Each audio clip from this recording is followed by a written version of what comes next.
آج میری شادی کی رات تھی۔ میرے دل میں بھی اپنی بیوی کو لے کر بہت سے جذبات تھے، لیکن میری تینوں سالیاں میرا پیچھا ہی نہیں چھوڑ رہی تھیں۔ دراصل میری ماں نے میری شادی غیروں میں کی تھی۔ یہ لوگ بہت زیادہ پڑھے لکھے اور آزاد خیال کے مالک تھے۔ رخصتی کے وقت میری تینوں سالیوں نے ضد کر لی کہ وہ بھی اپنی دلہن بہن کے ساتھ جائیں گی اور صبح اس کے ساتھ واپس آئیں گی۔ تب میری ساس نے انہیں ہمارے ساتھ بھیج دیا۔ اب میری سالیوں نے مجھے باہر بھی بٹھا رکھا تھا۔ میں اس انتظار میں تھا کہ کوئی آئے اور ان لوگوں سے میری جان چھڑوائے۔ جب میں نے ہاتھ میں بندھی گھڑی کی طرف دیکھا تو میری ایک سالی مجھ سے کہنے لگی، لگتا ہے آپ کو کمرے میں جانے کے لیے بہت جلدی ہے۔ میں نے کہا نہیں، ایسی کوئی بات نہیں ہے۔ اب مروت بھی کسی چیز کا نام ہے۔ میں انہیں یہ تو نہیں کہہ سکتا تھا کہ میں تو بےتاب ہوں کمرے میں جانے کے لیے، اپنی حسین دلہن کو دیکھنے کے لیے، اس سے باتیں کرنے کے لیے۔ رات کے 2 بج رہے تھے، لیکن وہ مجھے اٹھنے نہیں دے رہی تھی۔ وہ مجھ سے باتیں کر رہی تھی، وہ مجھ سے میرے بارے میں پوچھ رہی تھی، اور میں بار بار اپنے ہاتھ پر بندھی گھڑی دیکھ رہا تھا کہ کب یہ لڑکیاں سونے جائیں اور میں کمرے میں جاؤں۔ 2 بجے میری والدہ صحن میں آئیں تو میری سالیوں کو ڈانٹنے لگیں، کہنے لگی، تم لوگ کیا مبشر کے گرد جھمگٹا لگائے بیٹھی ہو؟ جاؤ اپنے کمرے میں۔ اور مبشر، تم بھی اپنے کمرے میں نہیں گئے؟ شرم کرو، رات کے 2 بج رہے ہیں، چلو جاؤ اپنے کمرے میں۔ دلہن بھی کیا سوچ رہی ہوگی؟ میں نے تو دل ہی دل میں شکر کیا کہ میری والدہ نے آ کر میری سالیوں سے میری جان خلاصی کروائی ہے۔ جیسے ہی میں اپنے کمرے کی جانب بڑھا، ایک مرد ہوتے ہوئے بھی میرے دل کی دھڑکنیں بہت تیز تھیں۔ میں نے گہری سانس لی اور کمرے میں اندر داخل ہو گیا۔ سامنے میری بیوی دلہن کے عروسی جوڑے میں بے حد حسین لگ رہی تھی۔ کمرے میں گلاب کی خوشبو نے تو جیسے میرے اندر تک کو تروتازہ کر دیا تھا۔ میرا کمرہ پھولوں سے سجا ہوا تھا۔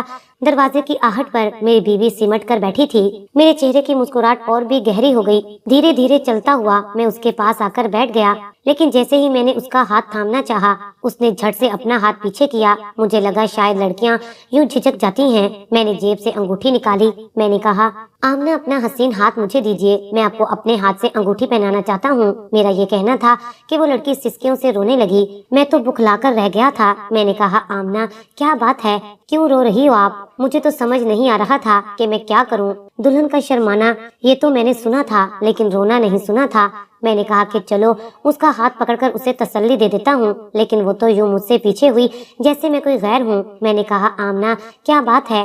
دیکھو، ہر لڑکی کی شادی ہوتی ہے، اور آج کل کے دور میں تو کوئی بھی لڑکی یوں نہیں روتی۔ یہ سب پرانے وقتوں کی بات ہے، میرے خیال سے آپ کو سمجھنا چاہیے۔ میں نے دھیرے سے اس کو سمجھانا چاہا، لیکن وہ تو روئے جا رہی تھی۔ جب وہ چپ نہیں ہوئی تو میں اٹھ کر کھڑا ہو گیا۔ مجھے اس پر غصہ بھی آنے لگا، لیکن پھر میں نے سوچا کہ آمنہ کو شاید تھوڑا وقت چاہیے ہوگا، میں اسے تھوڑا وقت دے دیتا ہوں۔ میں نے کہا، پریشان نہ ہو، آپ چاہیں تو آرام کر سکتی ہیں۔ یہ کہہ کر میں واش روم میں چلا گیا، اپنے کپڑے تبدیل کیے، ہاتھ منہ دھویا اور آ کر صوفے پر لیٹ گیا۔ میرے اس عمل پر وہ چپ ہو گئی، پھر وہ اٹھ کر واش روم میں چلی گئی، عام لباس پہن کر دوبارہ باہر آئی، لیکن اس میں بھی غضب ڈھا رہی تھی۔ میں نے آنکھیں بند کر لی اور دل پر تھوڑا جبر کر لیا کہ کوئی بات نہیں، بیوی تو میری ہی ہے، آج نہیں تو کل آنا تو اس نے میرے پاس ہی ہے۔ میں بھی بیڈ پر آرام سے لیٹ گئی۔ کچھ دیر میں بھی سو چکا تھا۔ صبح میری آنکھ کسی کی الٹیوں کی آواز سن کر کھلی تھی۔ میں ہڑبڑا کر اٹھ بیٹھا تھا، دیکھا تو بیڈ خالی تھا اور واش روم کا دروازہ کچھ کھلا ہوا تھا۔ شاید آمنہ واش روم میں تھی، الٹیاں کر رہی تھی۔ یہ دیکھ کر تو میں بری طرح سے گھبرا گیا تھا۔ ایک تو مجھے ان چیزوں سے الجھن بڑی ہوتی تھی، شاید رات کے کھانے سے اس کی طبیعت خراب ہو گئی تھی۔ یہ عجیب مصیبت ہے۔ میں سر پکڑ کر بیٹھ گیا۔ میں چاہ کر بھی اس معاملے میں آمنہ کی کوئی بھی مدد نہیں کر سکتا تھا، اس لیے میں باہر بیٹھا، اس کے باہر آنے کا انتظار کرنے لگا۔ کچھ ہی دیر میں وہ ہامتی ہوئی واش روم سے باہر آئی، تولیے سے چہرے پر آنے والا پسینہ پونچھ رہی تھی۔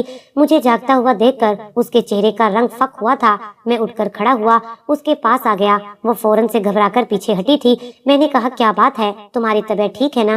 مجھے لگتا ہے رات کو تم نے کچھ الٹا سیدھا کھا لیا ہے، یا شاید بارات کا کھانا تمہیں راس نہیں آیا۔ کوئی بات نہیں، ایسا ہو جاتا ہے۔ میں نے اسے بڑے آرام و پیار سے بیڈ پر بٹھایا، سائڈ ٹیبل کی دراز کھول کر میڈیسن باکس نکالا اور اسے الٹی کی ایک میڈیسن دے دی۔ میں نے کہا، ناشتہ بالکل لائٹ سا کرنا۔ وہ اس بات میں سر ہلانے لگی۔ صبح کے 8 بج چکے تھے۔ کچھ ہی دیر میں میری والدہ بھی دروازہ کھٹکھٹا دیتی، اس لیے میں نے آمنہ سے کہا کہ میں باہر جا رہا ہوں، کچھ دیر بعد آپ بھی ایک فینسی لباس پہن کر باہر آ جائیے گا، ہمارے گھر میں سب لوگ 9 بجے ناشتہ کرتے ہیں۔ یہ کہہ کر میں واش روم میں چلا گیا۔ نہا دھو کر کپڑے بدل کر میں جیسے ہی کمرے سے باہر جانے لگا، آمنہ کہنے لگی، سنیے۔ اس کی میٹھی آواز سن کر میرے قدم وہیں جم گئے۔ میں نے مسکراتے ہوئے پلٹ کر دیکھا، شوخ لہجے میں کہا، جی کہیے، کیا کہنا چاہتی ہیں آپ؟